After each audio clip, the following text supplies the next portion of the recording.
নমস্কার বন্ধুরা, আপনারা সবাই কেমন আছেন? আশা করি ভালো আছেন।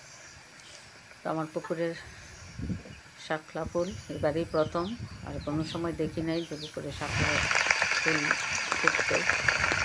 আর এদিকে গতকাল একেবারে বিকেল 3টা থেকে বৃষ্টি নামছে সারা রাত, আজকে একেবারে দুপুর 11টা পর্যন্ত একাধারে বৃষ্টি। যেমন বৃষ্টি তেমন বাতাস। তো সকালে চা খেয়ে ভাবলাম যে একটু বৃষ্টিটা ভিডিও করি, আর একটু কাজও ছিল যে একটু পুকুরে যাবো, কোথাও দেখবো কীরকম জল হয়েছে, তারপর খেতে যাবো। ক্ষেত তো আর ক্ষেত হয়েছে না, এটাও একটা সাগর হয়ে গেছে। যা ভাবছিলাম লাগাবো, কিন্তু জলের জন্য আর এই যে চারা রোপণ করা হয় নাই। এটা শুধু প্রতিদিনই জল বাড়তেই আছে, যাওয়ার কোনো রাস্তা নেই। এই যে দেখুন, এটা একটা জমি, কিন্তু এটা এখন পুরোপুরি একটা পুকুর হয়ে গেছে। তো কিচ্ছু করার নাই।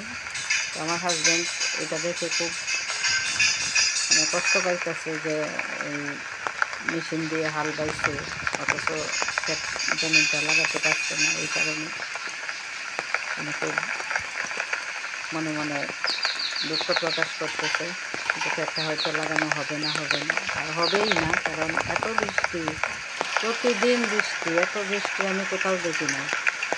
সকাল বিকাল একবার না একবার হইতেই আছে। সকালে বেরোয় দেখলাম কোথায় কি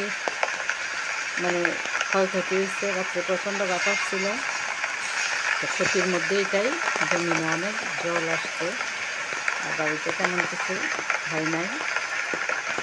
এই যে পুরো ওখানে যে জলটা জমছে, ওইটা এখন আমি ওই যে একটা পাইপ আছে পুকুরে যাওয়ার, ওই পাইপের মুখটা থেকে পাতাগুলি সরিয়ে দিলে সবটা জল ওই বাড়ির যত জল আছে ওই জলটা পুকুরে নেমে যায়।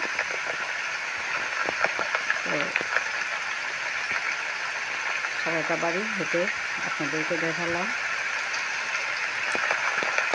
কী পরিমাণে বৃষ্টি এখন পর্যন্ত হইতে আছে। আমি কিন্তু ছাতা নিয়ে বেরিয়েছি, আর একটু কুয়াশা ভাবও আছে খুব সকালে।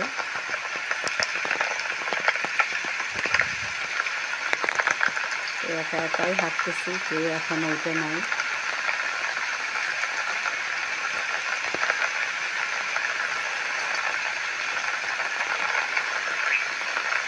গাছগুলো দেখুন কি সুন্দর দেখতে, বৃষ্টির জল পড়ে এগুলো আরও সবুজ হয়ে গেছে, এত সুন্দর লাগতেছে। বাড়ির চারপাশে যত গাছপালা আছে সব পরিষ্কার হয়ে গেছে এই বৃষ্টির জলে, দেখতেও অনেক ভালো লাগতেছে। একটা আমলকির গাছ, এটাও বেশ বড় হয়ে গেছে। তো আজ এই পর্যন্ত, ভালো থাকবেন, সুস্থ থাকবেন, আমার পাশে থাকবেন। ধন্যবাদ সবাইকে।